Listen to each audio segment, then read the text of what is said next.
Hey guys, CB from CJB Studios here, and today I'm going to be doing another movie review on this channel, and it's actually a follow-up to another film review that I did on my friend's channel.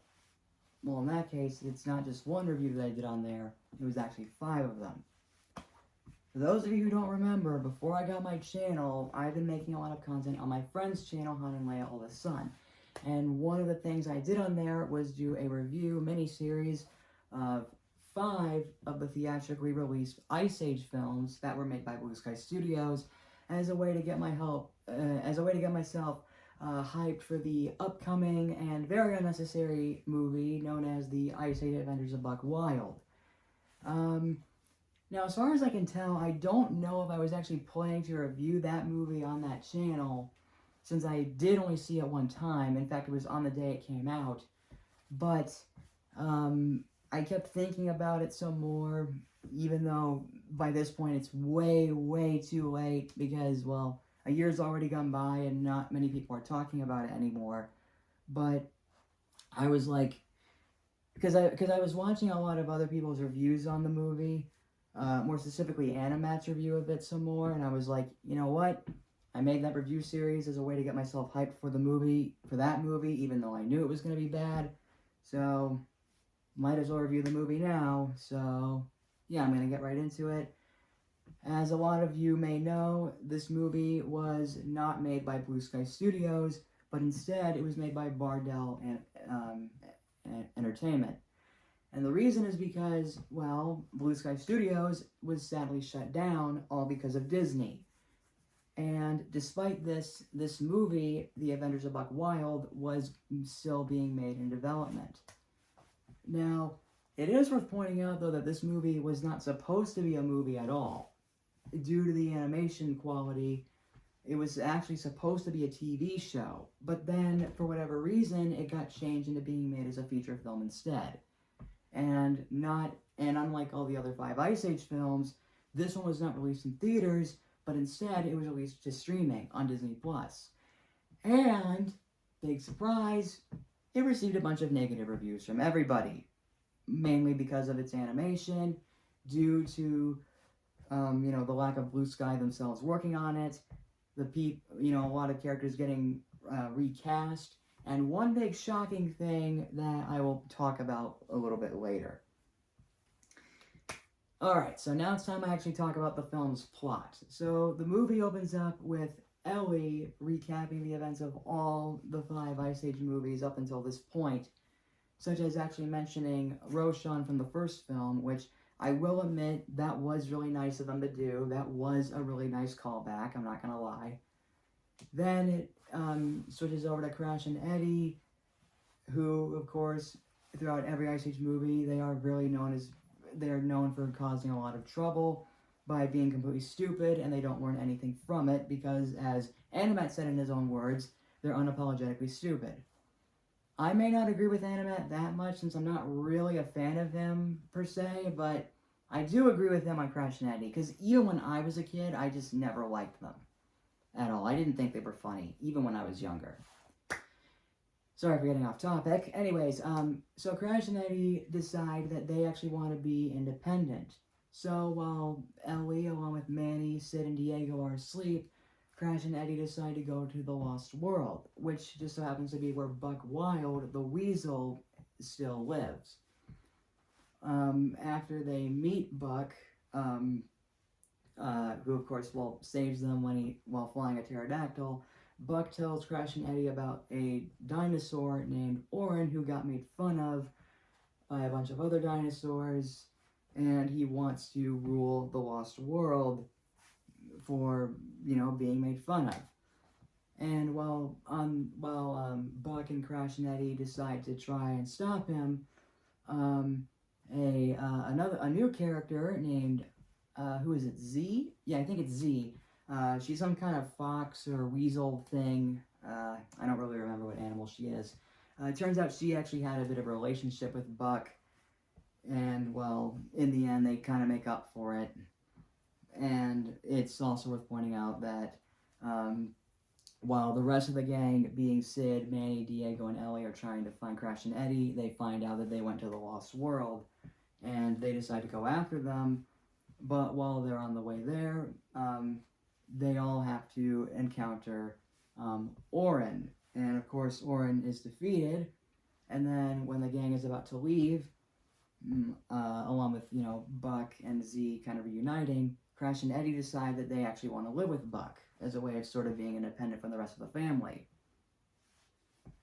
So yeah, that was my review on on Ice Age Adventures of Buck Wild. Even though I saw the film one time, like I said, I just felt the need to kind of do a recap of it. And if you guys are wondering how, it's because I was, well, once again, watching a bunch of other reviews on it, and it kind of refreshed my memory, which I already regret. So, as for what I think of Ice Age Adventures of Buck Wild, I will fully admit that it is definitely not good. In fact, I dare even say that it, do you guys remember in my review of Collision Course on my friend's channel, I said that movie felt like a waste of time? Well, I would take it back. I take it back big time. This one was definitely a waste of time. Where do I begin? Well, for one thing is the animation. Now, like I said in the beginning, this was animated by Bardell Entertainment and not Blue Sky. And the biggest problem with the animation in this movie is that not only does it look unfinished, it looks cheap and lazy. And it's kind of on par with how the animation in the first Ice Age movie looked almost 20 years prior to this one. However, the reason why that movie, the first Ice Age movie, looked like that was because, again, computer animation was still in its infancy at the time. This has no excuse to it. And if that wasn't bad enough, another big problem with the movie is because of the voice cast. The only actor that comes back is Simon Pegg, reprising his role as Buck. But all the other characters are voiced by completely different actors who are kind of trying their best to impersonate the original ones. I don't even remember any of their names, but if I have to say which ones are somewhat tolerable at it, it would have to be the actors that play Crash and Eddie. As much as I still don't like them, I will say the actors that did them in this movie did do a somewhat tolerable job at impersonating Sean William Scott and Josh Peck, respectively. But as for all the other characters, trying to imitate John Leguizamo, Ray Romano, Dennis Leary, and Queen Latifah, they just don't do it. They're trying, but they just can't do the same thing that the original actors did, especially the actor who played Sid. Because with John Leguizamo, he could do a lisp, and the actor that tried to do him in this movie could not. And even if they did try, they still didn't do that much of a good job with it. And if that wasn't bad enough still, I did mention that there was one big shocking thing that many people were surprised by. This Ice Age movie does not have Scrat in it. The saber-toothed squirrel that causes a lot of slapstick in all the other Ice Age movies? Yeah, he's not in this one. Big shocker. I know. Now, some people have said the reason for this is probably because of the whole copyright thing, where somebody at Fox said that they made Scrat and Disney apparently couldn't have the rights to use him. Although, they did do it in a series that came out after this movie called Scrat Tales, and no, I haven't seen that series yet. I mean, I probably should at some point, even though it's kind of too late. Or, well, what am I saying? It's never too late. I could still watch it if I have a chance. Anyways, yeah, the animation not looking good is one big problem. The voice cast is another problem. Scrat not being in it's an even bigger problem. But if that wasn't bad enough throughout it all, I think the biggest issue out of all of this is because the title is called The Adventures of Buck Wild, and it barely focuses on Buck Wild. Instead, it focuses on Crash and Eddie. That is very misleading in so many ways. So, simply put, this Ice Age movie does everything wrong. Say what you will about the Ice Age sequels that came out before it, even Collision Course and Continental Drift, as intolerable as they are, they at least had somewhat entertaining stuff to it. Even though I did state in my review of Collision Course that I didn't think it was enjoyable, well, now I'm changing my mind on it. And it can't be denied that throughout all the Ice Age movies, in fact, every movie made by Blue Sky, the animation they've done has gotten a lot better.